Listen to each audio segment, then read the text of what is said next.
Welcome to the Colby Cast, episode 47. Glad you could join us.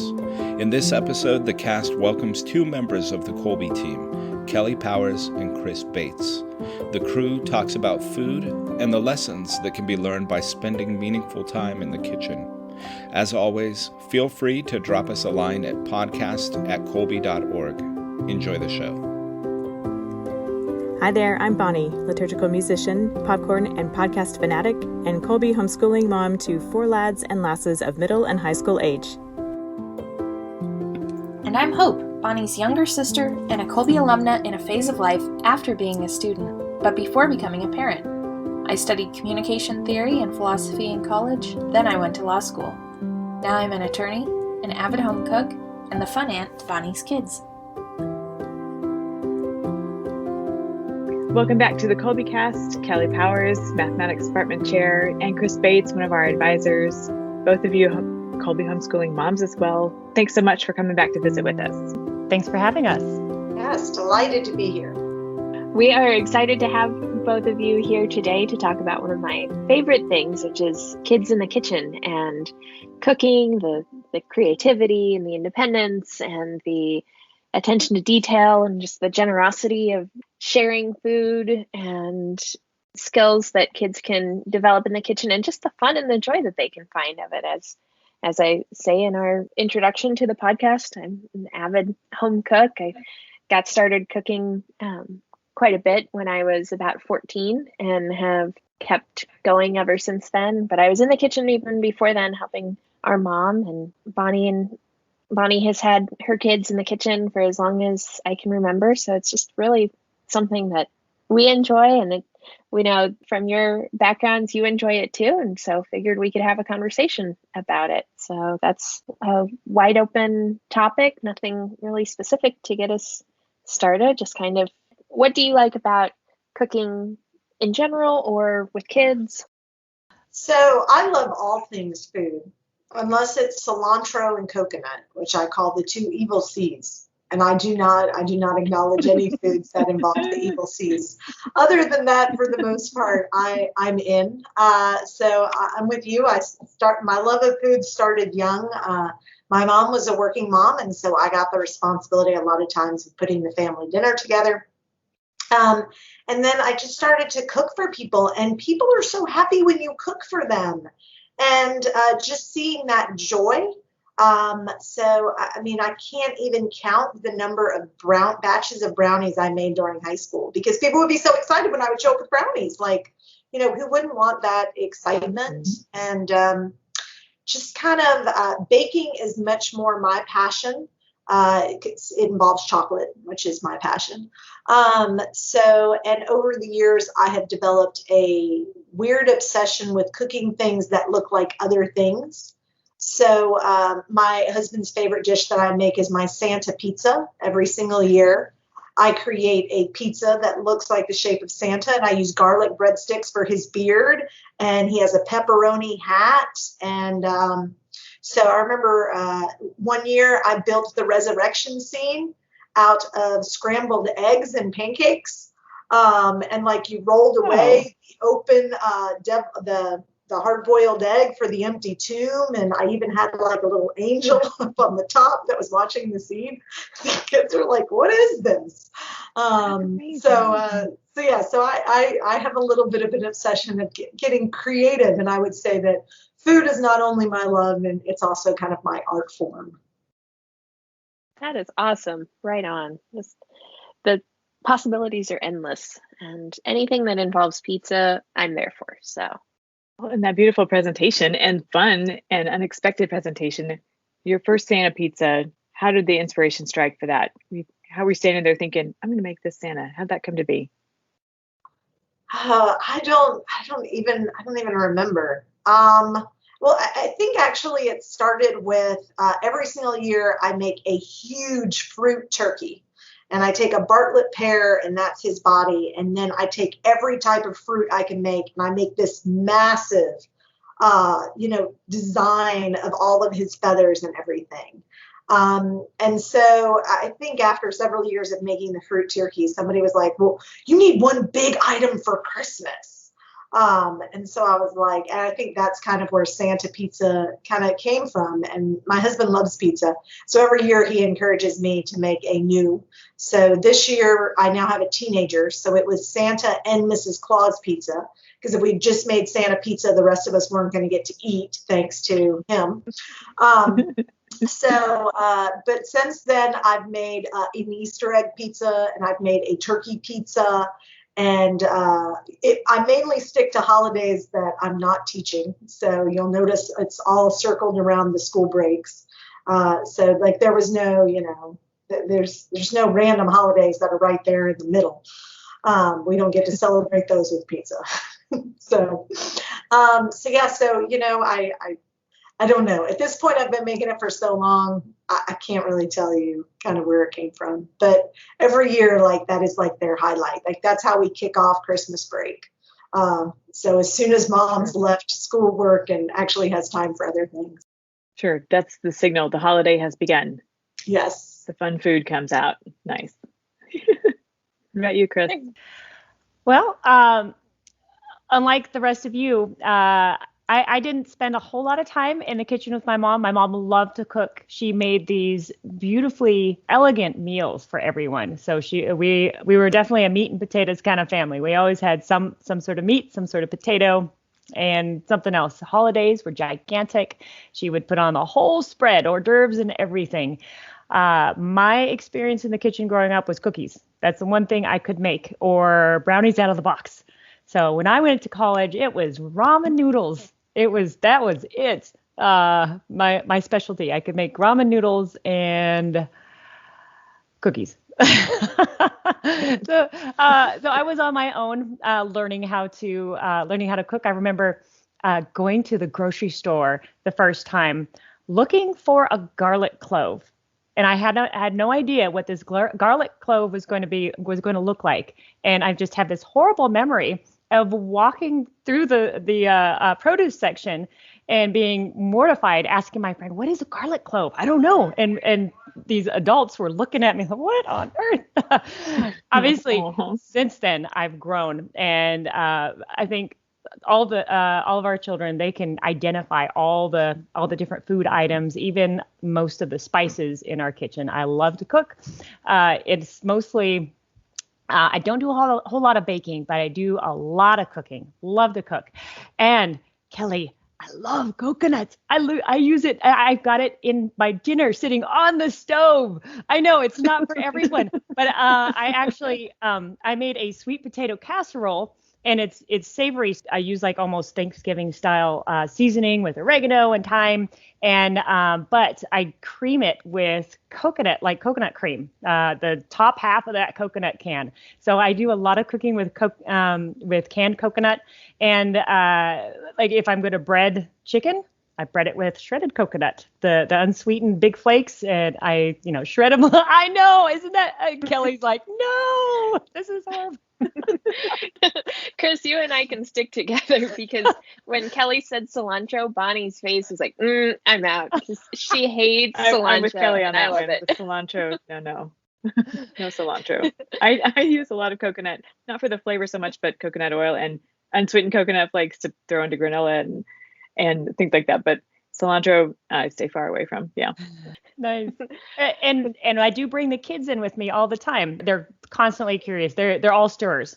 So ever since they were little, they were my stir people. Always having little bodies on my counter drives me nuts. Having so many little fingers in everything I'm doing, but that's their seat. If they're not tall enough to actually stir from the ground, they're sitting on the counters and doing that for me.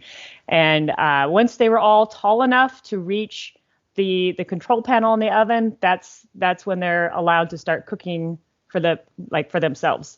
So I have my sixth grader. She makes most lunches out of the week. So she's either grilling some ham and cheese sandwiches, making quesadillas, and she's very creative with all of that. She also loves to make big breakfasts. She makes pancakes, French toast, and things like that. And I usually start them out with eggs. So eggs are very simple. It's kind of hard to ruin a scrambled egg unless you scramble it too hard. But other than that, we've had plenty of cracked eggs all over the house. It's a skill that if you don't have, if that's not something that you make regularly in your household, it's, how do I crack this thing? I know it's fragile, and I know, it could make a mess. But in the home economics class, Kelly, you probably witnessed this. I had a couple of students ask, how do I crack an egg? And just because it's just one of those skills that it's frightening, because it's going to make a mess, and it's just one of those things. Once you figure it out, you're golden. Very true. But Kelly, those foodscapes sound impressive. Oh my goodness. I am not creative. I love searching out new recipes and trying new food groups, and I love to cook, but I am not very creative when it comes to that stuff. So that sounds pretty impressive. See, my husband's stomach is not very fond of the fancy foods and the creative foods and all of the different things. And when we got married, I was a casserole queen. I loved casseroles. I loved mixing it all together. I loved, creating all of these big, huge dishes. And he informed me I don't like combination foods.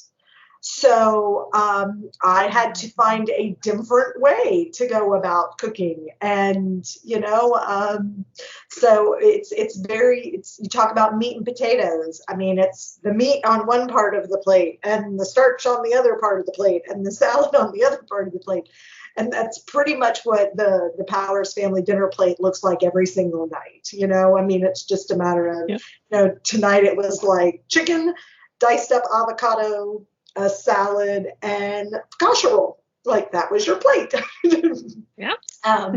Yep. So touching. So you gotta find other ways to bring it all together. So, but yeah, in our house, the breaking of the eggs, you get a tiny little bowl and you break every single egg individually into that bowl. And then it's easy to scrape out whatever shell, and then you dump it, and then you break the next egg in that little bowl. And my third grader still has not been promoted beyond the little bowl. Every egg she breaks still has to go into the little bowl first, because it's always still eggshell driving. But it's exciting to see how proud they are. I mean, when she served it, she made us muffins last week. She's like, you had to crack 2 eggs. And, my husband asked her, is there going to be any shell in my muffin? And she's like, no, I pulled them all out. Well, Kelly, what you're saying about fitting your cooking to your family members, that's somewhat of how I ended up getting creative in the kitchen, was food allergies in our family. And we have a corn allergy in our family, which did not realize how much corn is in everything. And so getting creative with that, we've had corn-free for a long time, egg-free. Now we have gluten-free, dairy-free, different people too. So that always gets complicated when we're like, okay, here's a corn-free and gluten-free recipe that everybody can eat. There's much rejoicing when we can find something that like checks all the boxes. French fries do. Everybody can eat French fries. So we're good there. Forget French fries, tater tots. Everyone should have the tots. Yes. We're on the same team still. Tater tots. We're good. Chris, I was going to ask you, when you were teaching yourself cooking, what were some of your favorite resources? Like, are you a cookbook person? Are you a Food Network person? Are you a food blog person? A combination? Like, what were some of the things that you found were interesting or helpful when you were learning your way around the kitchen? I'm a cookbook person. I love cookbooks. I have my favorite stack. In fact, I'm looking at my big old cookbooks shelf over there. I definitely like cookbooks. I gravitate towards food sensitivity kind of books, because I'm, though we don't have any serious allergies in our house, we do have a lot of sensitivities. So I also cook. I try not to use grains in our foods, and a few other different things. We go light on dairy, just because, except the cheese, the kids and cheese. Oh my goodness, they will eat cheese for days. So yes, I just found cookbooks, and I don't think There's a couple blogs that I do use every once in a while as resources, but nothing that I really follow. I love cooking shows, all cooking shows. And Alton Brown, I think he is fantastic. I love everything Alton Brown. Yep. In fact, in home economics, I believe it was his chocolate chip cookie recipe that we used. And I allow my kids to cook with the Alton Brown cookbooks, because that's once they get big enough to use the stove, they really are on their own in the kitchen. And so they have those resources for them too. I have several kid-friendly cookbooks, and Alton Brown, he usually adds in the science to cooking, which is always very fascinating. It's like, why does this why do we need baking soda, baking powder? What are all these things? How do the combinations mix together? Big fans here. Yes, we've watched so much of his stuff and have his cookbooks. A line that sticks in my mind from one of his episodes is him saying, raisins are always optional. That's how I feel about cilantro. That's always optional. Just keep running with that cilantro thing. But I can still hear him those are always optional. Like, I think he feels about raisins the way we feel about cilantro, Kelly. That's my thing. So yeah, those are great. Well, yeah.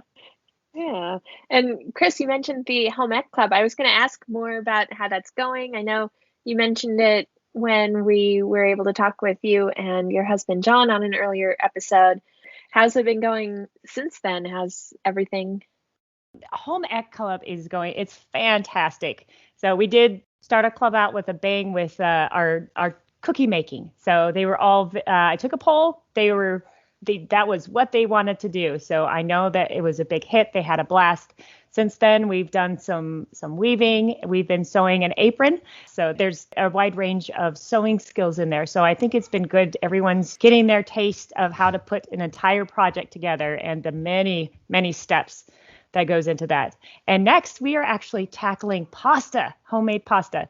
I sent one of my students, one of my children, I let make fresh pasta about a month ago, and it turned out great. It was something that as soon as she was done making, they threw it in the pot and it was ready to go. That was what we threw dinner on that night. So, and we're just going to do like a 2-ingredient pasta, something very simple that they can knead together themselves, roll out and make for their lunch, because I know we have a lot of students on the West Coast that'll be about lunchtime. And just to show not only the student how easy it is to put some of these things together and to start from scratch with some of their cooking, but show their parents also that, look, they are very capable and they have so much fun.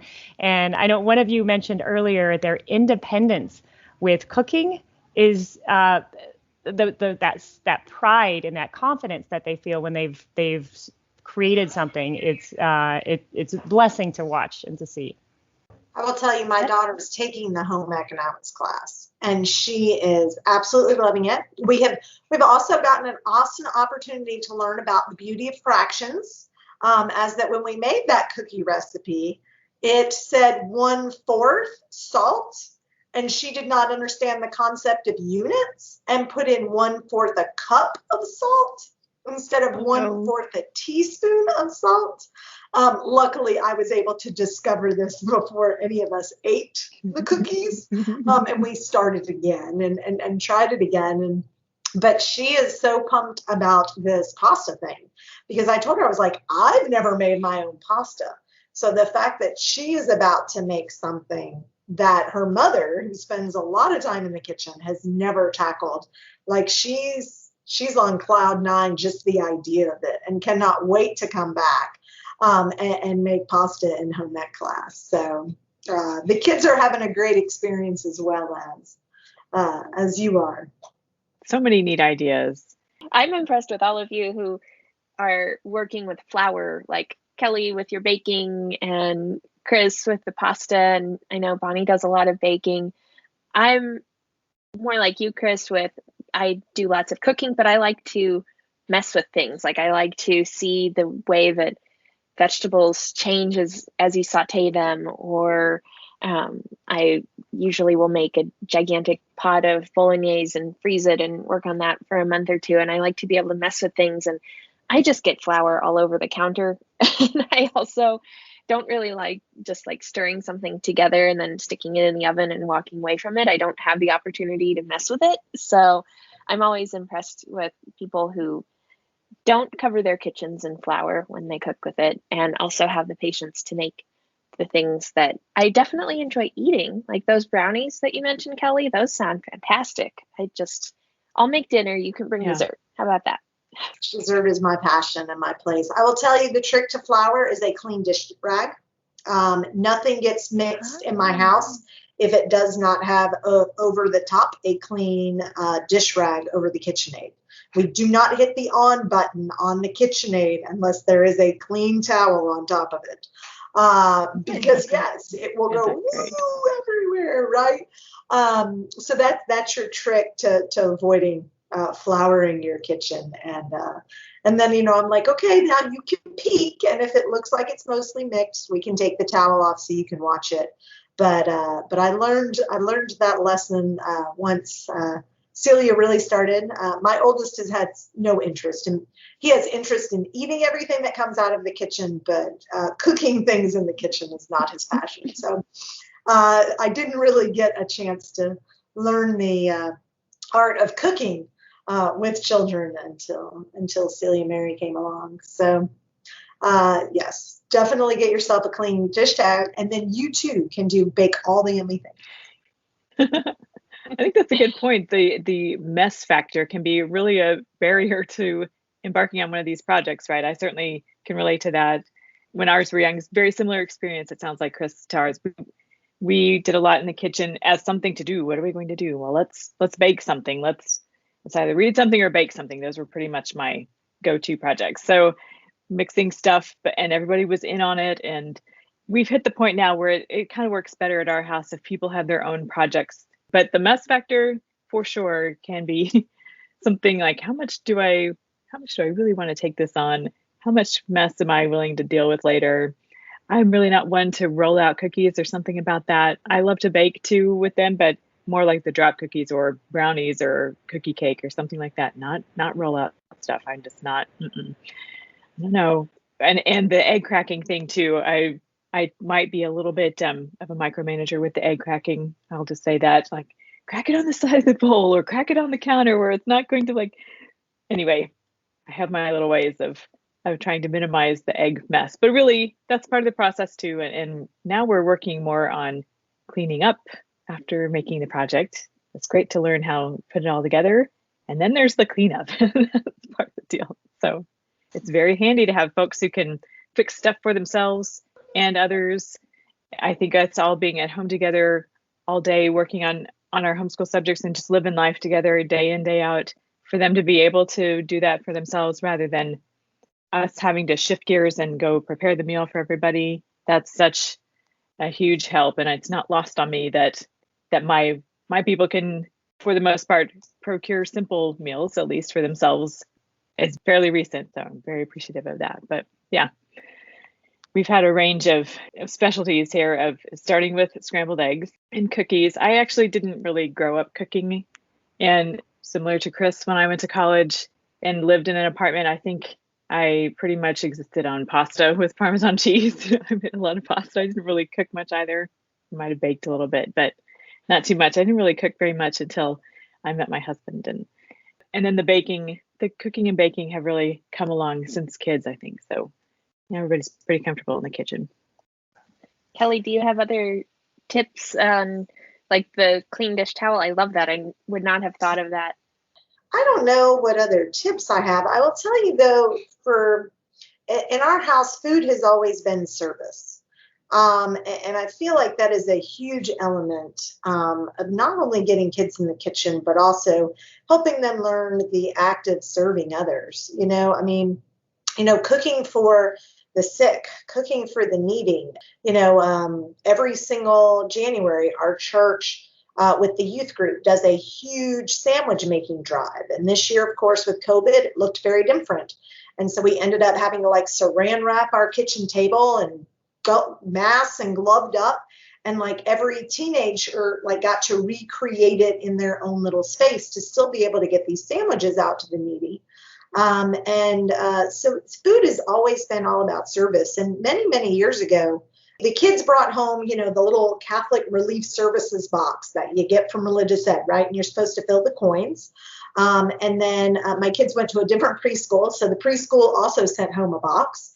And then I, at that time, was running a half marathon for cystic fibrosis because the girl that I had sponsored into the church during college, her child had just been born with cystic fibrosis. So I was doing a half marathon.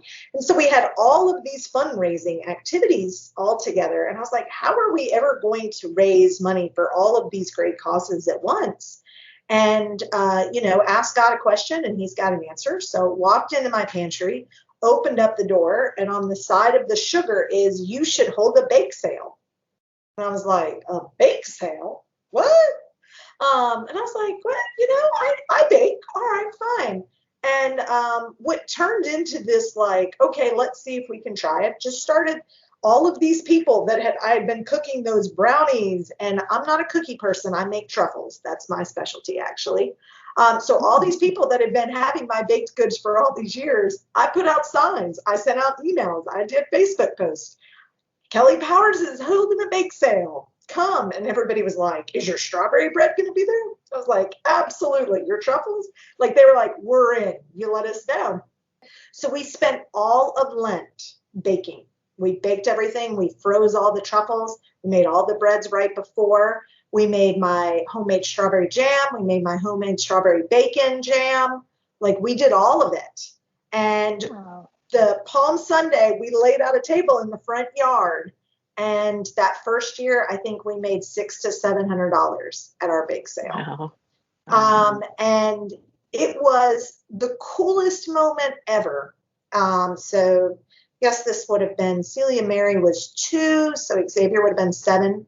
I remember Xavier and I were sitting down with that little Catholic Relief Services box. And on the side, it said something like, with $40, you can pay for all of the books for, the year for that class. And for like $120, you can give chairs for the classroom and da-da-da-da. And to read all 4 of whatever was on the side of the box and to tell him, do you realize today we bought all 4 of those things for that classroom? And he just was like, we really did? And it really kind of created a thing. And we did our Lenten bake sale for 4 years. The first year that we stopped it, my dad passed away right in that time. And then it was real hard to get back, right? Because now the kids are into all other sorts of things. I'm surprised no one's asked. They must have gotten used to now the Powers bake sale. Usually every Easter I get asked, is it coming back yet? Are we getting back to that? But it was an awesome and amazing opportunity to teach the kids the idea of service. And this past summer, Celia got the idea that she wanted to help animals. And she was like, I'm going to bring back our bake sale in my own way. Her specialty is cupcakes. She's like, I'm going to make my cupcakes. And she designed 4 different flavors of cupcakes. And she put out signs just like I did and sat in the front yard. And she was like, whatever money I bring in, I'm going to give to the local animal shelter. I want to help the animals. And what an awesome and amazing thing to teach her. This is because there's only so many service opportunities that there are for kids, right? They all have that age minimum or whatever. So this is something that they can give back and they can see. And, we're called to feed people. So I think all people enjoy a good cupcake. For sure. I love that bake sale story. It brought together so many aspects of service and talent and charity. All of those things came together so beautifully. And I think that's such a neat idea. Maybe one of these, she's bringing it back. So maybe your momentum's picking up again. Mm-hmm. I don't know. I'm busy running the math department now. So, I like her idea of the cupcake stand. I've never been a big lemonade stand person, but I would totally stop at a cupcake stand. Yeah. Well, and what was cool was also the time and attention that she spent to designing the cupcakes. Right? That was her artistic. So she had a cookies and cream cupcake, and then she had an ice cream cone cupcake. And if you ever want anything really cool, ice cream cake cones serve as a perfect cupcake liner. So rather than using a cupcake liner, you can put cake batter into cake cones, bake it in a mini muffin pan. That flat cake bottom fits perfectly inside of a mini muffin pan. And the cupcake will bake inside the cake cone. And it's such a cool thing because then you just hand your kid the whole cone and they can sit there and eat it just like it's an ice cream cone, but it's still a cupcake. I have a friend who taught me how to do it. She believes that you should always do like a chocolate chip batter because all of the chocolate chips sink to the bottom of the cake cone. And then you get like, like that drumstick has the bottom of the solid chocolate, like for your last night. She's like, that's the trick to the cake cone cupcake. Oh, nice. We're gonna need a I recipe am- for this. Yes, the ideas just keep getting better and better. You just one after another. Better. And the idea to bake it in a cake cone like that, I loathe washing muffin pans. Like that task is enough to be like, no, I'm not doing muffins. However, I have a solution short of the cake cone. That's a great idea because I can see having a muffin out of a cake cone. I could roll with that. But I like to now scoop out the muffin batter with a cookie scoop, like a ice cream scoop or a disher, I guess. Is that the term they use? The disher. Like scoop it out and bake them as muffies, like you get at Panera, like the muffin tops. Just bake them like cookies with your muffin batter. You don't have to deal with the muffin pan unless you have cake cones. So that might be the next thing to try. I like what you were saying, Kelly, with the way that your daughter planned all of the different flavors and seeing all the ingredients that go in and the base ingredients that, all of them have sugar and flour and things like that. And then the things that you change for the various flavors. Some ingredients, you need just that little bit of it, but everything in the right proportions, right? And I think that that's part of that independence and creativity that we see is there's a big difference between looking at a sack of flour and thinking, oh, this is just a sack of flour, and looking at this and thinking, oh, this is ice cream cone cupcakes, and this is homemade pasta, and this is all these different things.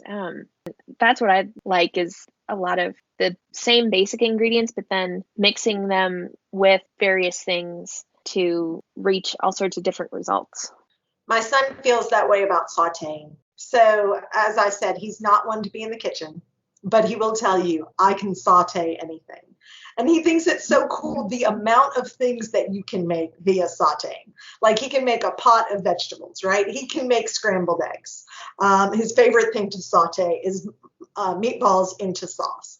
Like he loves how many different things that can be created by the same process of sauteing. And I find some comfort in knowing that at least he's not going to starve and he's going to have a fairly well-balanced diet since he knows how to both saute onions and meatballs, giving that full package deal. Oh, yeah. It's well set. There are so many valuable lessons to be learned from having our kids with us in the kitchen and helping them compile meal plans and grocery lists and going shopping.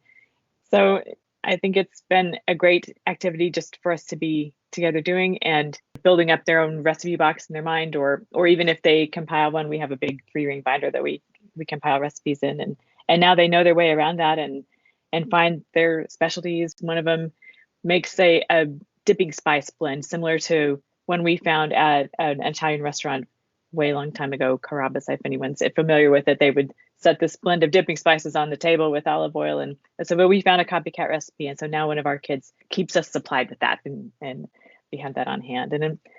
And they make biscuits and scrambled eggs, and meatballs are a great thing for them to do. Our girls have been they're the meatball makers. And what a help it is when they are they're actually making the meatballs and I'm able to get other stuff done part of the meal. What a collaborative and helpful thing that is. And they get a lot of satisfaction from it and ask if they can help in the kitchen, and that helped me feel better about them being able to feed themselves not just pasta with Parmesan cheese like I ate in college when they are not under my roof anymore. I think that's great, Chris, that your kids are working on lunch and breakfast. And I've tried to throw out a couple of times when kids are looking for something to do, you could make up a batch of waffles. It takes a long time to make waffles, but you could make them as something to do and then freeze them. And then you have waffles later. Like, voila, there's waffles. So once you progress from your starting points of scrambled eggs and things like that, what are the next couple of dishes? Have you found any that are sort of a logical progression for you guys at your houses? Yes. They haven't graduated and to those larger portions of meat yet, just because that takes quite a bit of just experience and eyeballing and knowing that cooking time. But ground beef, we've set the oldest two to task for making an entire spaghetti meal, including being able to chop the vegetables, brown the meat, and cook the pasta and get it all prepared in those ways. But that leads into something else. Knife use. As frightened as I am about letting them all loose on our knives, they actually all use them. Even the 6-year-old even uses a paring knife to cut apples and things like that. I have my set that is very, very sharp. They serve their purpose in the kitchen and get used very frequently. But we also have another set that's a little more dull. I also have kid-friendly knives, which I started a couple of them using at one point. They were sharp enough to work on vegetables, but they weren't so sharp that we were losing fingers. So, and I think we've had a couple of nicks here and there. Those are mostly my fingers that are getting nicked, but I think it's a good skill to know how to work those vegetables. And like Kelly was saying, being able to saute. I feel like these guys are the saute queens too, because every time I go from the stove to the sink, I turn around and someone's stirring something. It's like, what are you doing? I'm making food. They want to help too.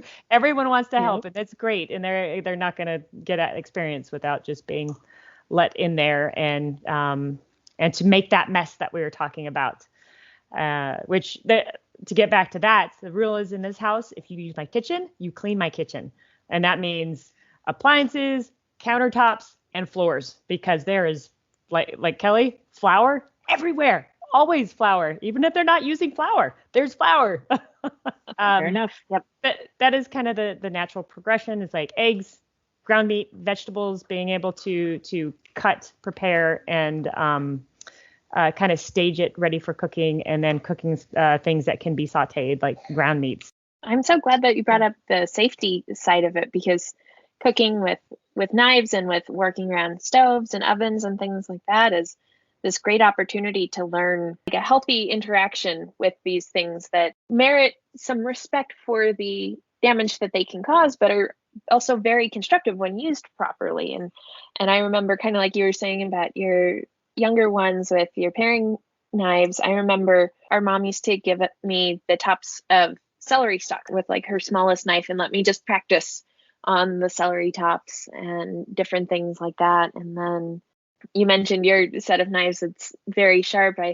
I went through a phase when I was reading a lot of cooking school memoirs, and one of the culinary school sayings is a sharp knife is a safe knife, because with a dull knife, you're having to put so much pressure on it that it can go out of control. And thankfully, that's not nearly as much of a worry with little ones, because that makes sense to have something that's not super sharp with them. But then as they get older, learning that healthy interaction, the care, but also the utilization of these tools that can help us prepare lots of things. And if I were to add, what they all started on are peelers. I mean, you can give a 3-year-old a peeler and they can just go to town, hand them a couple carrots. They are good to go. That it will occupy them for quite a while you're making dinner. Here, peel some carrots. You might not have any carrot left after they're done peeling it, but just learning that, and it is a skill, just being able to learn how the tool fits on the vegetable to peel. So it's a good kiddo thing to do. Oh, sure. Mm-hmm. A couple of our kids here who enjoy peeling, and I really do not enjoy peeling, and they ask to peel, and I'm like, oh yes, please go right ahead. I think that also brings to mind the idea of making kind of peace within my own mind of getting them involved, their natural desire to help and be with you in the kitchen, doing what you're doing and helping you somehow, and how sometimes, at least from my own experience, it was easier to do it myself. And here I know how I want this to go, and I know how to minimize the mess, and there's so much happening. I just want to get this done so that whatever else needs to happen is going to happen. But finding the ways that they can kind of work alongside me in whatever is appropriate to their skill level, their age level, whatever. And it's a point of connection for us that we're working on something together. as it has gone incrementally and they have grown more confident and more creative, then it kind of works out well for all of us that they're able to contribute this way and have fun doing it, and it helps the family out as well. I think it's taken, I had to kind of sort through that in my mind, recognizing that I'm going to take this time and there might be a little bit more mess to clean up or whatever, but it's going to be worth it. And that's a struggle. I definitely struggle with the same thing and I'm glad to hear that you've opened up and let them join you in there, and you have that bonding experience, and just having that time together, and it's making memories. And I struggle with that, saying, okay, I have a project, I know what I'm doing with this, and I don't want any help. And my way is the right way. So allowing them the opportunity to actually try and to be part of the food that puts that they're invested. Now they've made part of that, and they have that special time with their parents. Like my husband is amazing at letting them help him in the kitchen, so he will set them to task. Since I've been so busy, not just the homeschooling and advising, but with my schoolwork. He does take on a lot of cooking himself, but he is great at like, okay, y'all are in here, you're gonna work. All right, I need you to go chop, and then you need to go do this, and really sets them to task to get everyone involved. And it's so important because not only is it they're building skills, they're working on that relationship and that bond and just having a lot of fun. So, and that's the other piece in my kitchen. We always have music, so there's always a lot of singing and a lot of dancing. So love it. That does sound like fun. However much I end up verbalizing of that, I definitely have those moments where I would just rather do it myself. Do you speak of music? We have a speaker in our kitchen, and my husband likes it much more. There's so much noise in my life that every now and then I like it to be quiet. So usually I cook in silence, but I never bake in silence. So every single time I bake, my favorite Christian music to listen to is Jamie Grace. I just absolutely love her. And so the speaker is set to play Jamie Grace. And I remember one time I had her on and I was making dinner, which was very weird. And Celia comes running from the other room. What are we having? Is it cookies? Is it cake? Like, she just assumed if the speaker was going that there was a dessert to be found. And she was so disappointed. She's like, you made a roast? That's it? That was when I noticed my trend to always bake to music, but to cook to silence. I discovered a Spotify playlist called Nancy Meyer's Kitchen. That's all sorts of like jazzy music and some light pop that sounds like a montage from, I don't know, The Holiday or The Intern or Something's Gotta Give or something like that. And that's always good cooking music. But Bonnie, you listen to podcasts sometimes when you cook, don't you? That's depends. One of the times that you fit your podcasts in. Right. Typically, yes. If I'm in there by myself, yes, I'm probably listening to a podcast. If there is someone in there with me, then yes, if I remember. Sometimes I don't remember it. Maybe similar to you, Kelly, like, okay, there's plenty of sound. I don't need to add to it. But when I remember to put some music on, sometimes it fits the whatever cuisine, fancy, that I'm preparing. If it's fajitas or spaghetti or something, I'll find a playlist that goes with that. Or I tend to sort of default to maybe some bluegrass or Creole just for fun around that time of the day. There's something about the relative energy level of it that's not too much, but it's enough to kind of buoy me through that period of the day where I'm kind of tired by that point and still needing to keep on going. So I love bluegrass. That's great. Most of the time it's 40s and 50s in here. 40s and 50s. Yes, and then I have like another like Spotify mix that I made up. It's got a lot of like 60s and 70s rock and a lot of like Guardians of the Galaxy soundtrack kind of stuff. So it's fun. Oh, good. Yeah. That sounds epic. That like very heroic cooking happening. That sounds like good stuff too. Yes. Mm-hmm.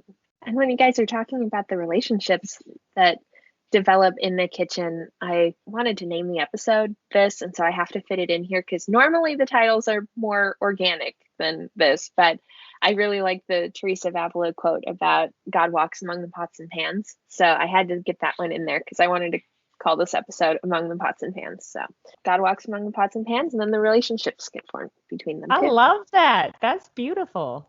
In our house, the relationship between the pots and pans is I make a complete disaster of them, and my wonderful servant husband washes them and cleans them. I've been very guilty throughout this entire, if you want a secret, deep down secret of Kelly Powers, I don't do dishes. My husband does them all. He cleans everything up. I mean, I'm such a slacker. I don't even wash my breakfast and lunch dishes when he's not here. He comes home in the evening and does those too. So much so that when he traveled out of town, my dad used to call me to find out if I was able to rise above and wash my own dishes. And I was like, I can wash my own dishes. I don't like to. And for my husband, that's always, he's like, you do all of the meal planning, all of the cooking, all of the grocery shopping. He's like, this is my contribution to the food element. And I'm always very happy just to, we got a new dishwasher recently. It was a month before he even showed me what the inside of it looked like. And I didn't care that I didn't know. And I don't think I've added anything since that month ago when I learned what it looked like. This is the kind of husband. This is the kind of husband I need. He doesn't need to really be able to cook himself. He just needs to be able to do the dishes happily, and we'll be good. That makes sense to me. He lived off frozen foods and bagged salad until he met me. So his culinary specialty is peanut butter and jelly. But he's all into dishes. And there's in our almost 20 years together, there's only been one day that he ever said anything. And it was at Christmas, and we had everyone over for Christmas. And God bless his sweet soul, as soon as he washed all the dishes in the sink, I had that thing refilled with what I was making now for whoever. And I remember it was like the fourth time in a matter of like 3 hours that he had walked in, and the kitchen sink was just piled over. And he was just like, again? How is this possible? And that is the only time he has ever said one word, regardless of how big of a disaster I have made of the kitchen. God bless him. And thank God for giving me Steve Powers. I do love that man. That is so Goes both fun. ways. It sounds like a wonderful arrangement. Yeah. The kids get him in our house. My niece, our 16-year-old, she hits him he gets the breakfast and lunch dishes, and they both, the 16-year-old and 12-year-old, do the night dishes together. So I haven't had to, I help a lot of times. I clean as I go while I'm working on some of the bigger dinners, just to get some of the big stuff out of the way. But they've handled dishes for about, let's say more than 6 months. We're coming up on, they've been doing them every single night. So I'm grateful Nice. for that. Oh, that's nice. Our kids here often unload the dishwasher. And they're doing more and more all the time with cleaning up. Yeah, I try to clean as I go. There again, I'm probably listening to a podcast if I'm cleaning dishes later. And we have a similar, if one of us is cooking, someone else is cleaning up afterwards. That's works pretty well. Yeah. Certainly, I think that's another one of those good lessons for the burgeoning cooks in the household, like clean as you go along. Otherwise, it's very overwhelming, at least for me. So, yeah. I will say I clean as I go along with qualifications, because I remember a couple of times when our dad was being my sous chef, and I measured one thing with the measuring spoons, and it was wonderful that it was already in the dishwasher, except that I needed to measure 2 other things. And so now I've learned, like, okay, I want to clean as I go along, but then I also have to figure out, like, it's some of that staging and that sequential thinking, or Bonnie, is this what you call the executive function of, like, from I'm going to do this thing to the thing is done. Like, okay, I'm going to need the cutting board 3 separate times. And so I'm going to stage it so that I can use it like that, and then go ahead and put it in the dishwasher as soon as the 3rd round is done. To that, a lot of times when I'm cooking, I always kind of think about also if there is something you want to reuse, Like, what do you not want mixed together, right? Like if you're going to cut things up, tomatoes will make a mess of any cutting board. And then I don't really want to use it because now it's like whatever was on there. Likewise, if I'm going to cut up chicken, that better be the last thing on the cutting board, right? Because I don't want the things to mix up. So, planning and thinking it through, I think, and I look at teaching math in this respect, I think not only can we bring our kids in, but I think speaking these type of things out loud when we have the kids in the kitchen, this logical thought process that we've worked so hard to attain, being able to verbalize this really then allows them to, learn that lesson, of literally saying, so I finished with this cutting board, but we're going to leave it right here because I know later on I'm going to use this. Now's not the right time to put it in the dishwasher. I think offering them those verbal cues is a huge component that I think all of us who have learned our lesson the hard way would appreciate somebody who had given us the heads up. Very true. Yeah, that learning at someone else's elbow, that's one of the best ways to learn a skill. Depending on how people organize their school years, that it might be looking for ways to fill the time if we're not doing schoolwork, if it's summertime or some other kind of break. So the kitchen skills, doing stuff in the kitchen is a great way to spend that time, I think. So I think that's a really good point, Kelly, about verbalizing your thought process, how you have come to organize yourself as you have through the vast experience you've amassed over the years that can be very helpful to our kids as we're teaching them so many other things about being in the kitchen and running the household. So is there anything else you guys want to include? You guys have given us so much. I think we hit probably almost, we hit so many different angles. And I absolutely love the service angle that you put in there, Kelly. Yeah. That was fantastic. For sure. Yeah. So I'm trying to feel like we've covered it all. I think you definitely have given us so much more than we could ask for. Thank you. I think the service side piece is definitely good. There have been so many opportunities for meals, like meal trains or however you want to call them, like sign up, take them a meal, whatever, new babies or families who need a meal for one reason or another, and having the opportunity to show our kids, for them to see us working on that, for them to collaborate with us on those things. I think that's really valuable. You mentioned that you guys have to pay attention to the sensitivities, Chris, and and sometimes it would be much easier I just assume put the extra cream in there. Well, if your sister cream doesn't agree with her, here's your chance to show her love. Like, this is a small sacrifice that you can make for her. Like, to see him in the grocery store reading all of the labels and being sensitive to other people, it really is an excellent opportunity to show them compassion and consideration. Yeah. I love talking about cooking. So this has been fantastic. Thank you both. Yeah. Thank you, ladies, both so much. This has been a fun conversation. We are hoping that our listeners at home will share with us the things that they're making in the kitchen with their kids. On social media, use the hashtag #KolbeKidsInTheKitchen to show us what you're up to. We have lots of deliciousness ahead. Yes. Thank When we you gather so much for having us. our meal, I'll bring dessert. You all can cook. Yes. Please. Thank you. It's going to be delicious. Mary our Mother, pray for us. St. Maximilian Kolbe, pray for us. Ad Maiorem Dei Gloriam.